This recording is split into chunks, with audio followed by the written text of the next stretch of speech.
Picture this. You wake up in the middle of the night. The room is silent, almost unnaturally still.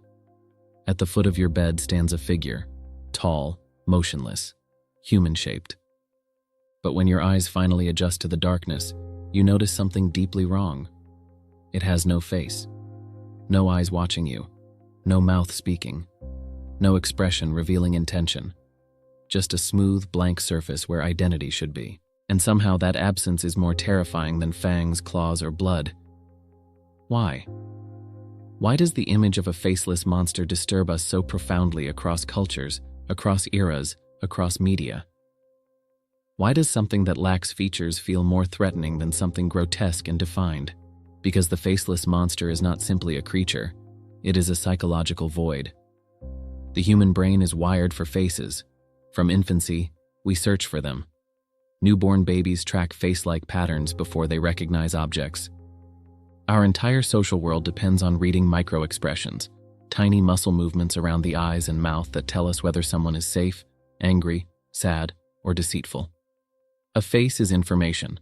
A face is prediction. A face is control. When that face disappears, prediction collapses. The faceless figure denies us emotional data. Without eyes, we cannot detect attention. Without a mouth, we cannot read intent. Without expression, we cannot categorize friend or foe. The brain enters a state of unresolved threat assessment, and unresolved threat is far more disturbing than visible aggression. In many ways, the faceless monster represents the ultimate social anxiety.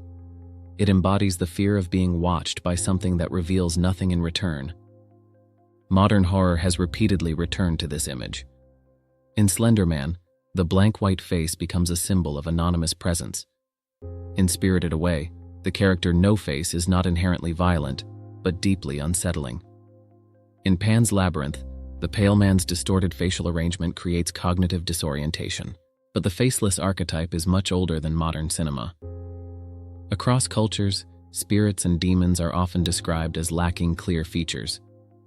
In folklore, beings without faces appear in forests, crossroads, and liminal spaces.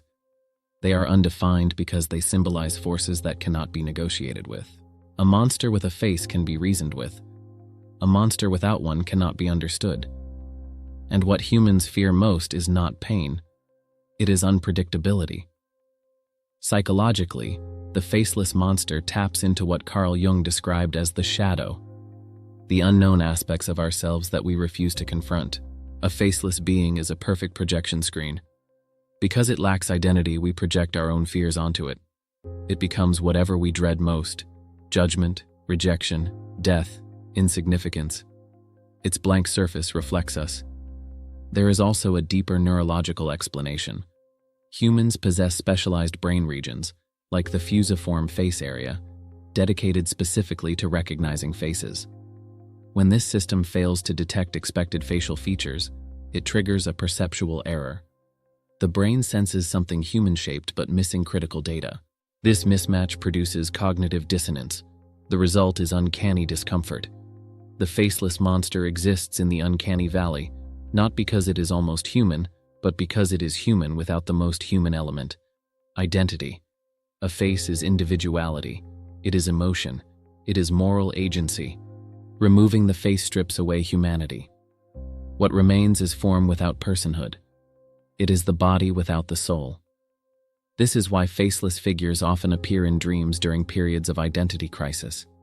When people feel invisible, misunderstood, or socially erased, the mind may produce faceless crowds or faceless pursuers. The monster is not external, it is symbolic. In modern society, the faceless archetype has evolved in disturbing ways. Online anonymity creates faceless voices. Social systems become faceless institutions. Bureaucracy becomes a faceless authority. Algorithms make decisions without visible accountability. The faceless monster today is not hiding in the forest. It lives in abstraction. It is the feeling of being judged by something you cannot see. It is the fear of systems too vast to understand. The blank face becomes a metaphor for dehumanization. And then there is the paradox. Sometimes the faceless monster is not the aggressor. Sometimes it is the victim. In stories like The Invisible Man, Invisibility becomes terror not because of appearance, but because of absence. When identity disappears, existence feels unstable. To be faceless is to be erased. So perhaps the archetype carries dual fear: the fear of being hunted by something without identity, and the fear of losing our own. Notice how in many horror scenes, the faceless figure does not move quickly. It stands, it watches, it approaches slowly. This stillness intensifies dread. Because without a face, motion becomes the only signal. Every step feels deliberate. Every tilt of the head feels unnatural. The monster does not need claws. Its power lies in silence. There is also something deeply existential here. A face confirms individuality. Without it, the creature becomes universal. It could be anyone. It could be everyone. The faceless monster destabilizes the boundary between self and other. It suggests that identity itself is fragile. And perhaps that is the deepest fear of all. That beneath our expressions, beneath our curated social masks, beneath our names and roles, there is a void, a blank surface, an unfinished self. The faceless monster does not scream. It does not bare teeth. It simply stands there, reflecting the part of us that feels unseen, undefined, or forgotten. That is why it lingers in cultural imagination. Because it represents the terror of encountering something that cannot be read, cannot be predicted, and cannot be humanized. And in a world where we survive by reading faces, by interpreting emotion, by seeking connection, nothing is more disturbing than a presence that offers no face at all. When you imagine that figure at the end of a dark corridor, ask yourself this: are you afraid of what it might do? Or are you afraid of what it reveals, about the parts of yourself that remain unseen?